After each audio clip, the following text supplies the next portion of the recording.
Olá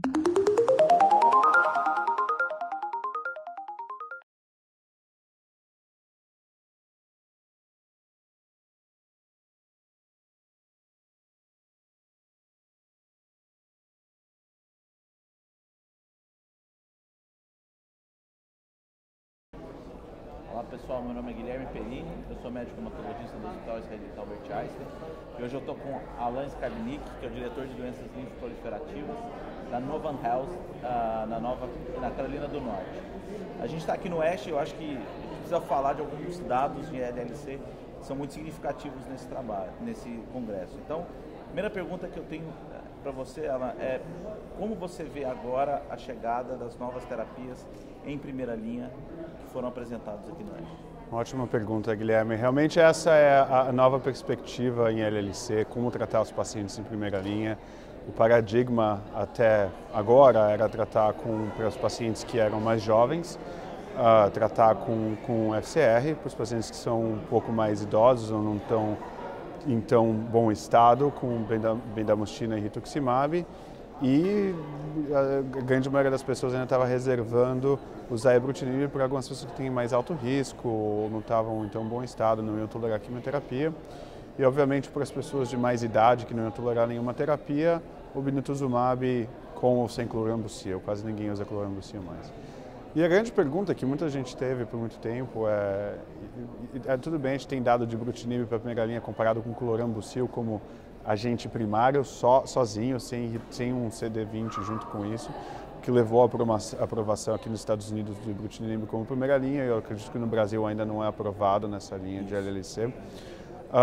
Mas muitos médicos ainda se perguntavam, bom, o braço comparador é muito ruim, não é uma coisa que a gente usa habitualmente, tem que ter dados contra a quimioterapia de verdade para a LLC. E agora finalmente tem 2 trabalhos que mostram realmente essa comparação. O primeiro, que vai ser na sessão plenária, é ibrutinib versus ibrutinib mais rituximab versus bendamustine e rituximab, como primeira linha para pacientes com LLC que não tenham deleção do cromossomo 17p ou deleção de P53.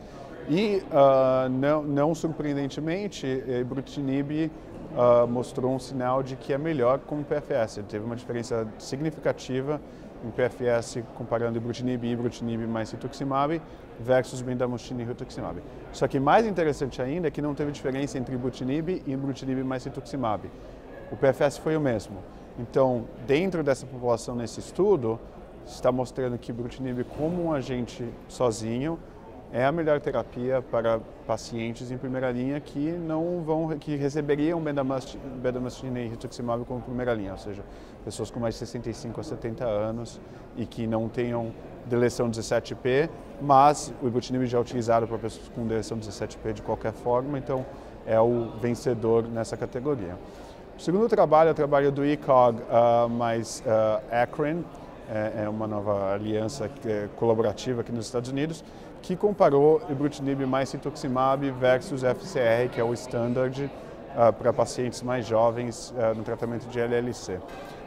Esse estudo não teve um braço comparativo que era ibrutinib sozinho, e o estudo anterior que eu citei permitia um crossover, as pessoas que progrediram no rituximab podiam receber ibrutinib, então não teve uma diferença em sobrevida total, só PFS. Nesse estudo, como o ibrutinib já era aprovado comercialmente para a segunda linha, não permitia um crossover, pessoas que progrediam no FCR tomar ibrutinib mais rituximab, então iria para alguma terapia convencional comercial. Nesse estudo, novamente, ibrutinib mais rituximab mostrou uma melhora significativa tanto em termos de PFS versus FCR e mais importante, ainda mostrou uma melhora na sobrevida comparado com o FSR, que é uma coisa que na verdade ninguém esperava. Por uma população de pacientes que a gente chama aqui FET, que são mais jovens até, que recebem FCR, a gente não esperava ver um sinal de sobrevida tão cedo. Esse estudo também excluiu pacientes com deleção de 17p e P53, porque sabidamente não vão tão bem com quimioterapia. Então, para todos os grupos, menos um, ibrutinib e rituximab foi melhor. O único grupo que os outcomes são iguais é para as pessoas que têm mutação na molécula de IgHV, né, é a Heavy Chain Variable IgG molecule. Então, esses pacientes se deram bem com FCR, ibrutinib e rituximab da mesma forma. Ibrutinib, em geral, teve menos toxicidades em termos de neutropenia febril. Teve algumas mortes a mais no braço do ibrutinib, secundárias à terapia versus o braço do FCR. A gente ainda não estamos esperando os dados do estudo saírem para ter um pouco mais de detalhe, mas não foi uma diferença significativa que impactaria os resultados totais. É interessante porque a gente tem duas visões, né? A visão nos Estados Unidos já é bastante consolidada do ibrutinib em primeira linha. E a visão brasileira ainda é um pouco resistente de não estar deixando de fazer o FCR para pacientes. Minha opinião pessoal é que eu acho que com esses dados é muito difícil justificar uma quimioterapia tão pesada e tão tóxica para um paciente com LLC.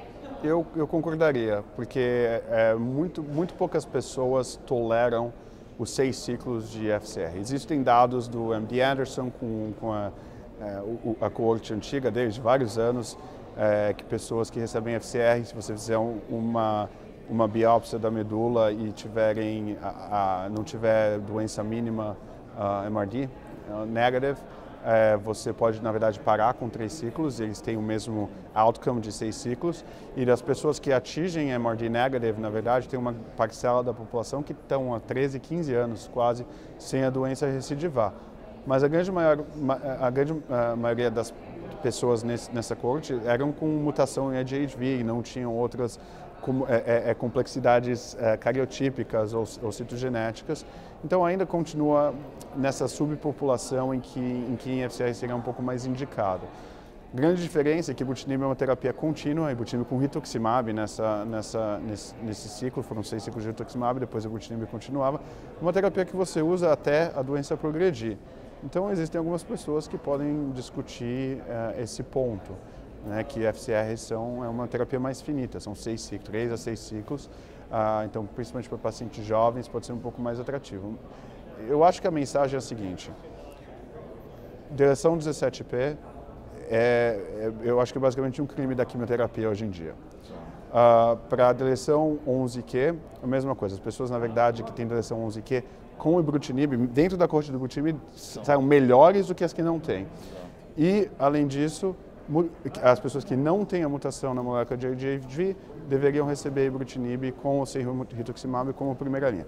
Fora isso, que é uma parcela diminuta da população de LC que precisa de tratamento, você pode considerar usar um FCR ou um BR como tratamento neles.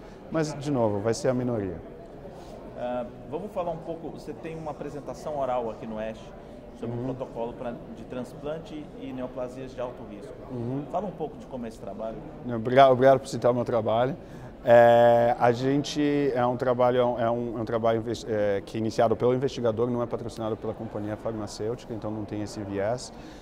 O que a gente fez, determinamos algumas coortes de pacientes com neoplasias hematológicas de alto risco que eram candidatos a transplante autólogo de células-tronco. Basicamente dividiu em 6 coortes. Linfoma difuso que é refratário primário, ou seja, nunca teve nenhuma resposta parcial à quimioterapia R-CHOP. Linfoma difuso que recidivou no primeiro ano depois da quimioterapia, uma coorte separada. Temos 2 coortes de linfoma de células T e uma coorte de mieloma, que é pessoas com mieloma de alto risco citogenético, ou por FISH ou por expressão genética, a gente chama de EP70, é um painel bem abrangente. E a última coorte era de pacientes que receberam um transplante prévio e recidivaram dentro de 3 anos depois do primeiro transplante. Então, iriam para o segundo transplante. O protocolo utilizava um transplante autólogo tradicional, BEAM, para os linfomas e melphalan, 200 mg por metro quadrado para o mieloma. E começando entre 14 e 28 dias pós-transplante, assim que teve uma recuperação hematológica, a gente dava ipilimumab e nivolumab em combinação pode se referir para o artigo em si, para qual é a agenda, que muda um pouco durante o trabalho, mas a gente dava por 26 semanas. E o objetivo primário, no estudo de fase 1, o objetivo primário era determinar a segurança dessa combinação pós-transplante, uma combinação que é conhecida em tumores sólidos, câncer de pulmão, câncer de rins e melanoma, por exemplo. E o fato é que é uma combinação segura para se dar depois do transplante. Não teve nenhum sinal de segurança maior, fora a neutropenia. Teve um pouco mais de neutropenia do que esperado, mas são pessoas que acabaram de passar no transplante. Mas todos os efeitos secundários inflamatórios foram relativamente os mesmos que a gente vê em trials de órgãos sólidos. O segundo objetivo era determinar que subpopulação poderia progredir para um estudo de fase 2 com muito mais pacientes para determinar se esse sinal de eficácia se manteve. Então, 3 coortes atingiram o nosso limite pré-determinado, que é 18 meses.